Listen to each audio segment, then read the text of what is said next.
Hi, I'm Eric Ford for Made Here. Keene, New Hampshire-based director Matthew Boulton focuses on the history and science behind dams and the power of water. The film focuses on the story of Bob King, a New Hampshire entrepreneur whose life's work has been rehabilitating abandoned dams to produce clean energy. You can watch The Power of Water and other great Made Here films streaming on our website and through the PBS app. Enjoy the film, and thanks for watching.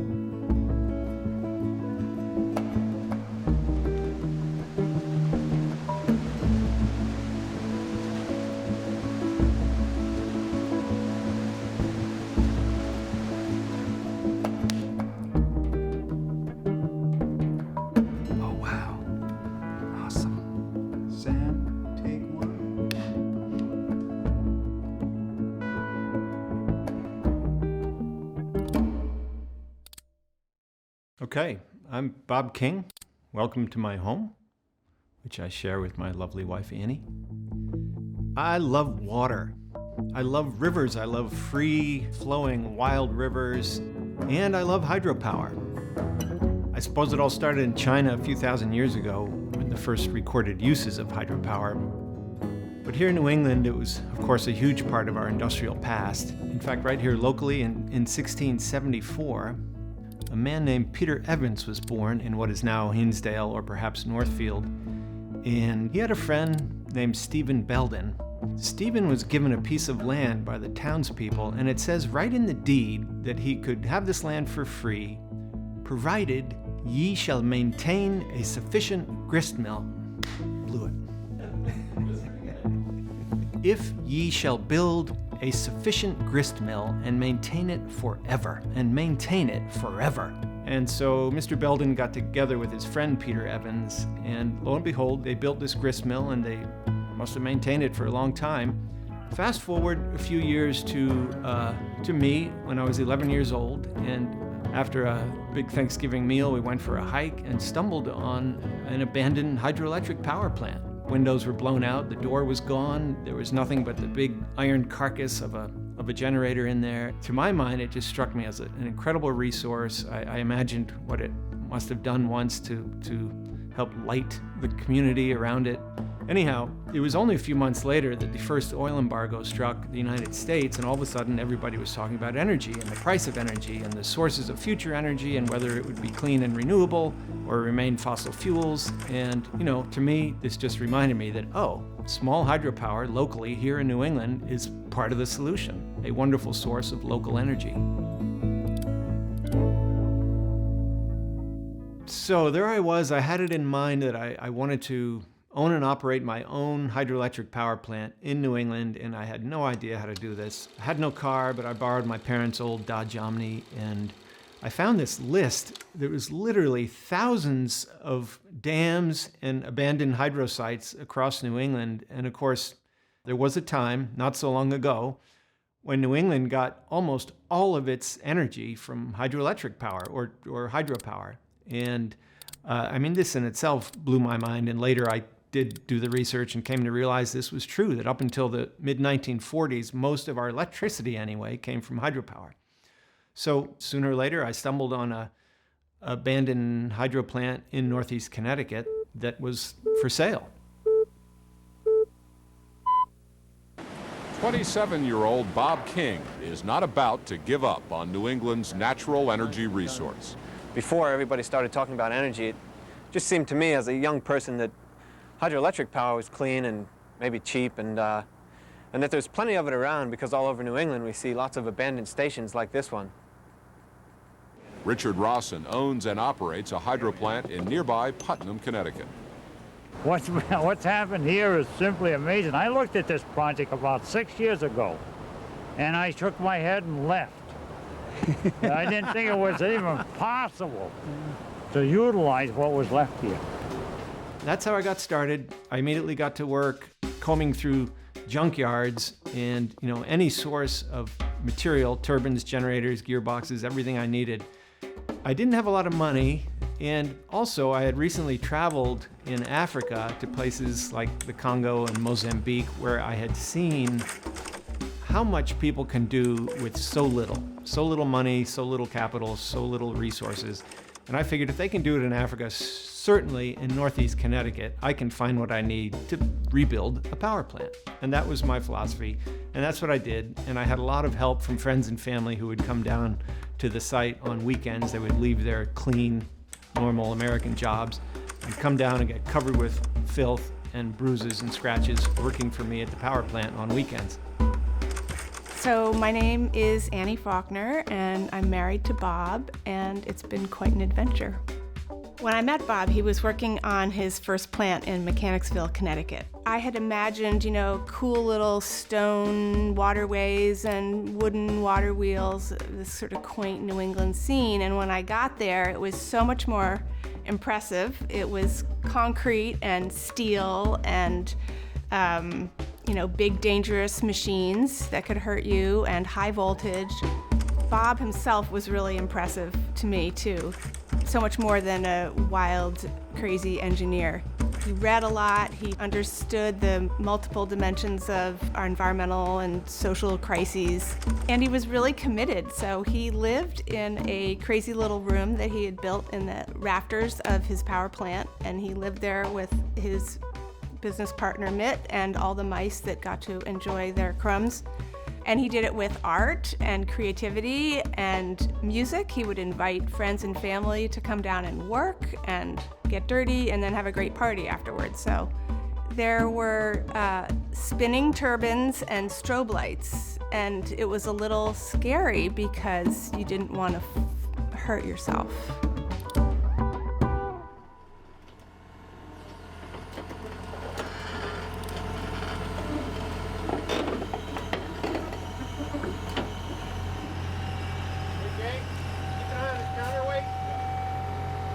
In the process of all this, I got a little publicity, and eventually I was contacted by a wonderful family named the Taylors, and Lieutenant Colonel Warren H. Taylor was also a hydro fanatic. And he had heard about what I was doing, and he and his son Tim came down to visit me in Connecticut, and well, it became the start of a wonderful relationship, and Tim Taylor remains my business partner to this day.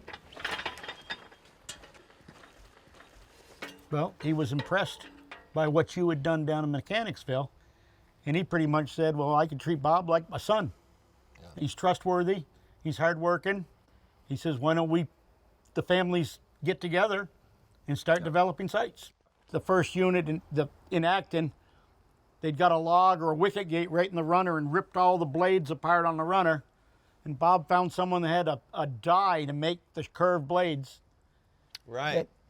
And you rigged up the die to your excavator bucket to press them out. We figured out how to cut the right size blade out of quarter-inch steel plate, heat it up red hot, put it in the die, and then smash it with the excavator bucket to form the perfect shape. That's why, as I go along, I say, gee, that might be useful on a hydro, so I get it back, store it. Whereas the American way is just to buy more stuff, and when you're done with it, throw it out. And that's the end of the life cycle. Whereas we are recycling equipment that's been around, 60, 70 years, some of it. Yep. And thereby or the turbines that came out of Maine, which were 1910. There you go. And then here we are generating zero carbon energy on top of that. So it's really, and I think this is what drives all of us, is the desire to make a contribution to this world and this country and this planet, that a different way to generate electricity, to build stuff, all of it we try to do with an eye towards the environmental impact and how to minimize it.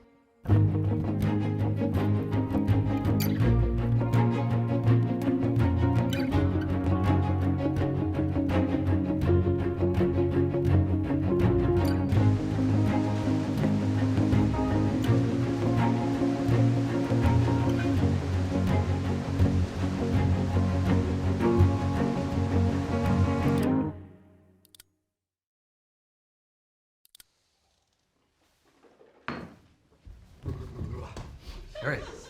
So I got interested in hydropower through knowing Bob King.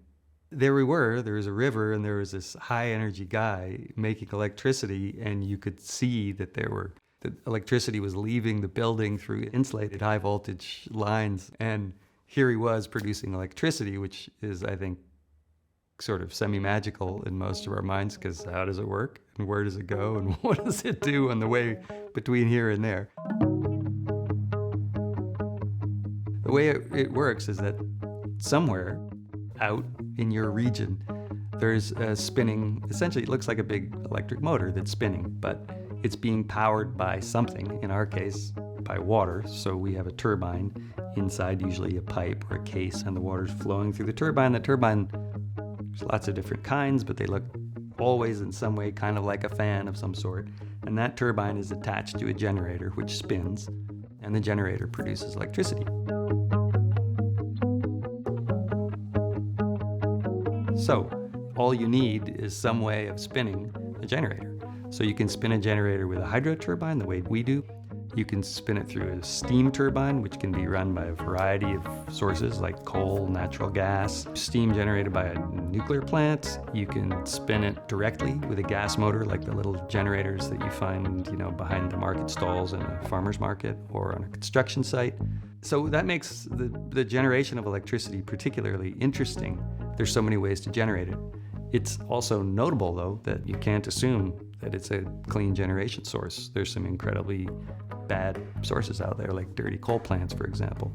So the electricity then goes out through our transformer, and it's boosted up to high voltage because there's less resistance at high voltage, and it's sent wherever it needs to be sent, and eventually ends up going back through other transformers and into your house in a low voltage form, so it won't kill you if something goes wrong, and that powers everything in your house. So there's a physical connection between every generator that supplies your power in your region and the plug in your house. And the crazy thing about it is that electricity travels at near light speed. So the delay time between its generation and the time it arrives in your lamp, on our scale, is basically nil. It's essentially bottled sunlight. It's a form of energy that you can't see. You don't know that it's moving. There aren't any moving parts in a wire, and yet this force is moving through it. And it's really magical stuff, and very efficient as well, which makes it, I think, worth thinking about, worth knowing about. So what we've got here is we got the dam that was built in 1836 out of wood. In the 1960s, it was filled with concrete, which is why it still holds back water. But that's why it looks kind of funky, is because it's a wooden skeleton.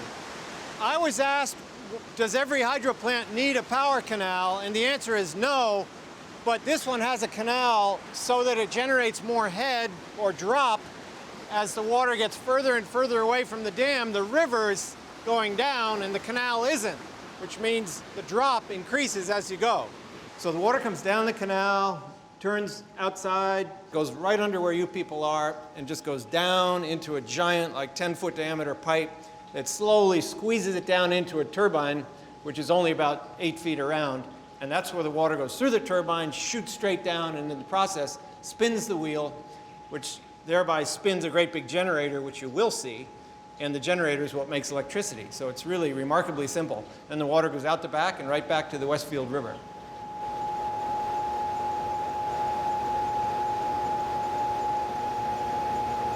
Folks, the reason I yanked out this book is because I have an essay in it that I wrote entitled Cap the Grid. And it's the basic concept that humans, we can't keep growing endlessly.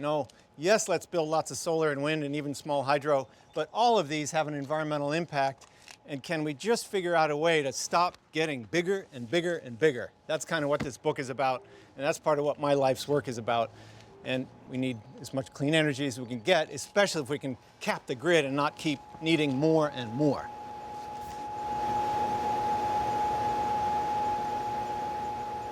Andy K, take one.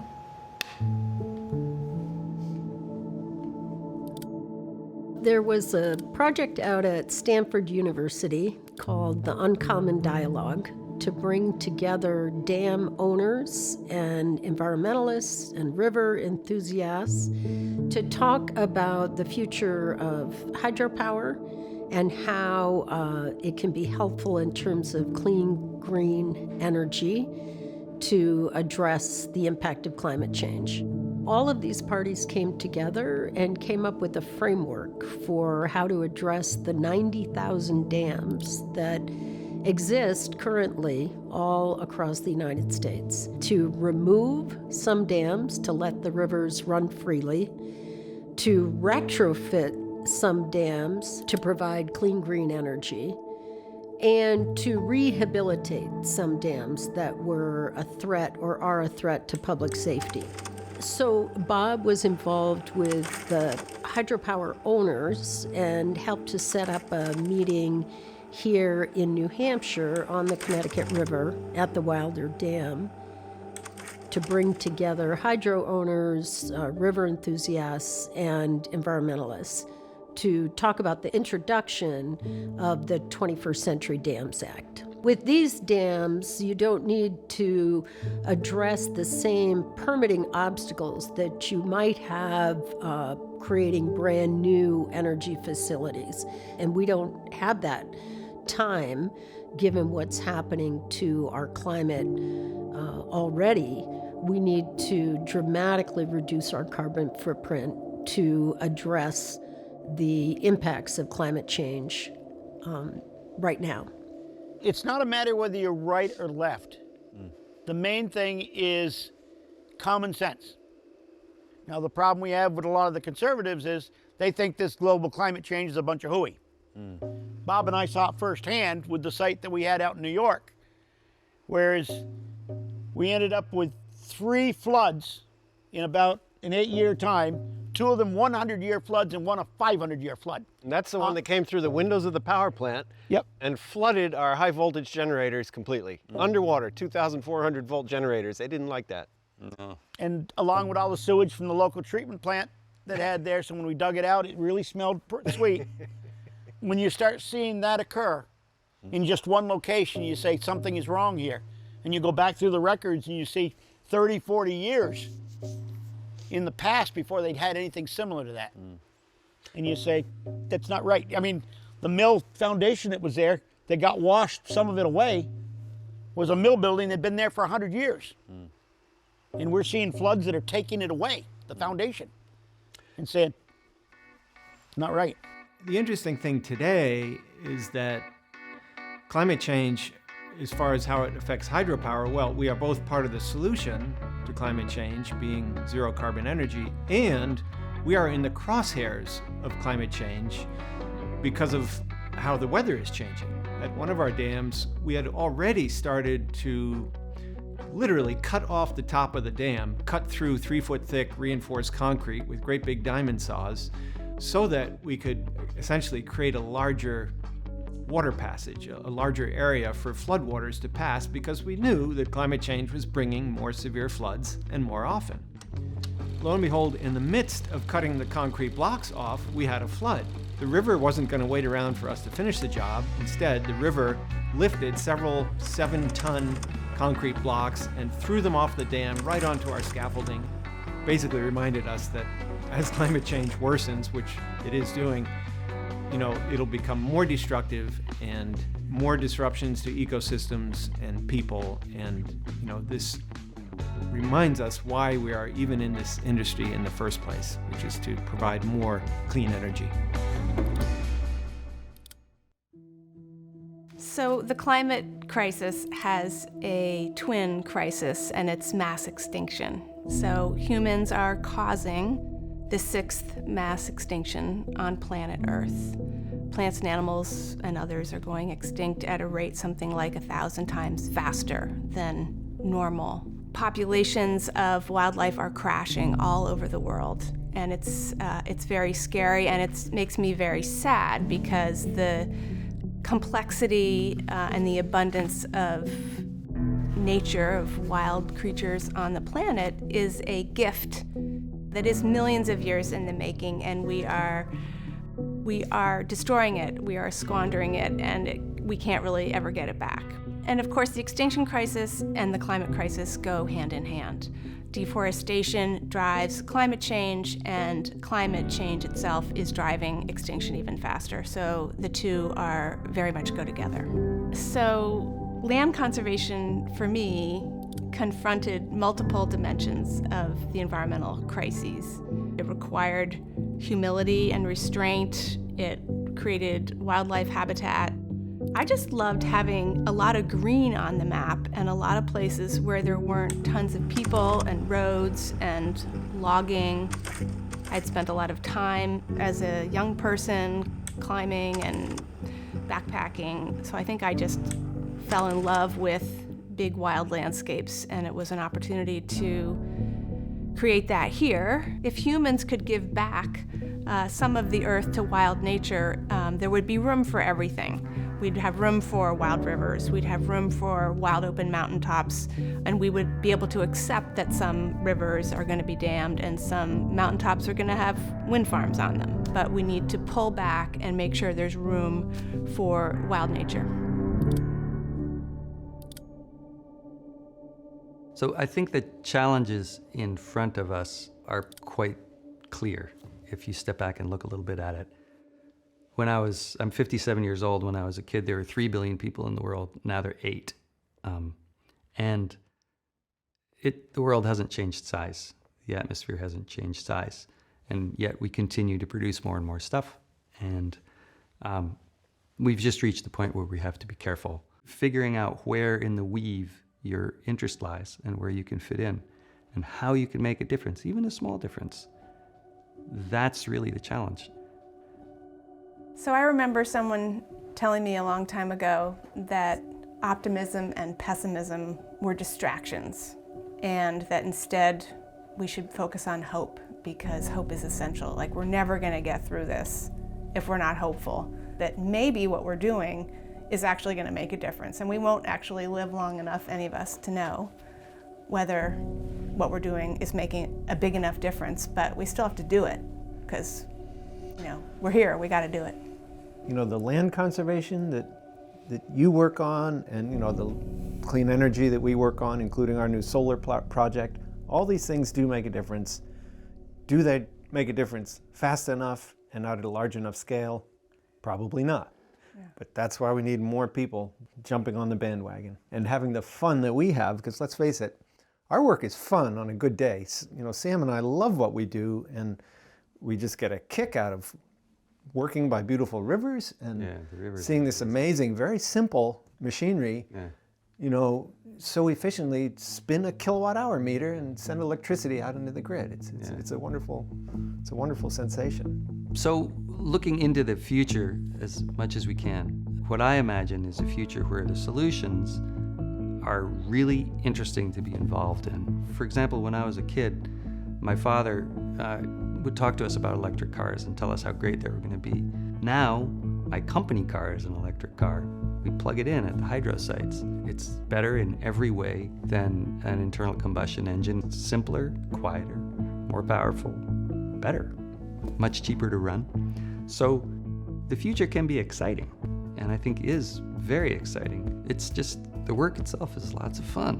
What I imagine is a carbon-free energy portfolio here in New England and all across the country and around the world, frankly. What I imagine is a New England landscape with wild forests in every town, and in between deep forests so big you can still get lost. I also imagine a human culture that looks at trees as homes for other beings, and old trees as the best carbon capture technology ever invented. We need to imagine a world where we can stop thinking about unlimited growth as the end-all. Because in the end, if we can do that, a growing natural abundance, I think we will find actually more meaningful than the material abundance that we all seem to be after today. I think about a year ago, Germany, for a short period of time in the middle of a windy day with sun, ran their whole country off of renewable power. I envision a day when the United States can do the same. Think about that. The entire nation running off of renewable power, even for a short period at first. It's possible. Other people have done it. I look forward to it. I hope it happens in my lifetime. In fact, I hope it happens in the next 10 years.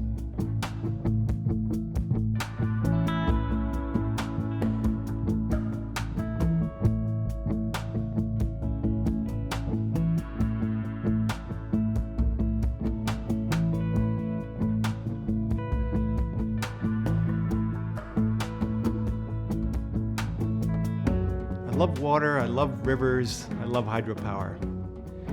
And did you wonder what happened to that guy, Peter Evans, who was told to maintain the water mills there in the lower Ashwellet forever?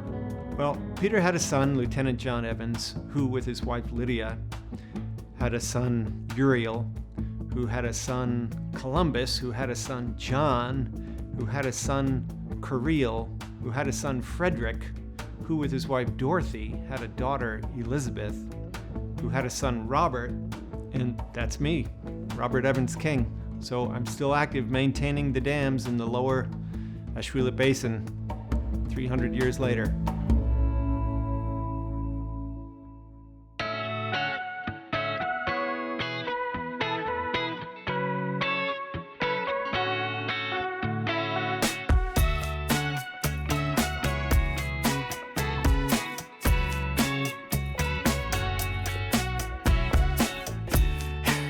Truly, Matt, you could fall into a chasm, and I don't know if there was a railing around it yet, but it's like you just had to be careful, rocking out to strobe lights around spinning equipment.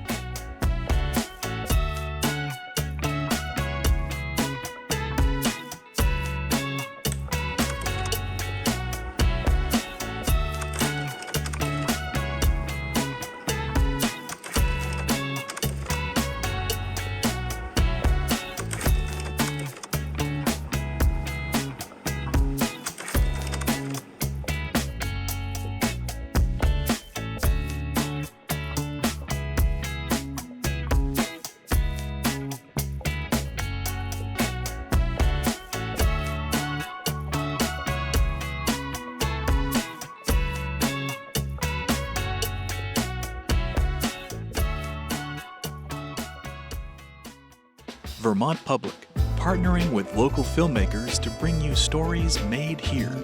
For more, visit vermontpublic.org.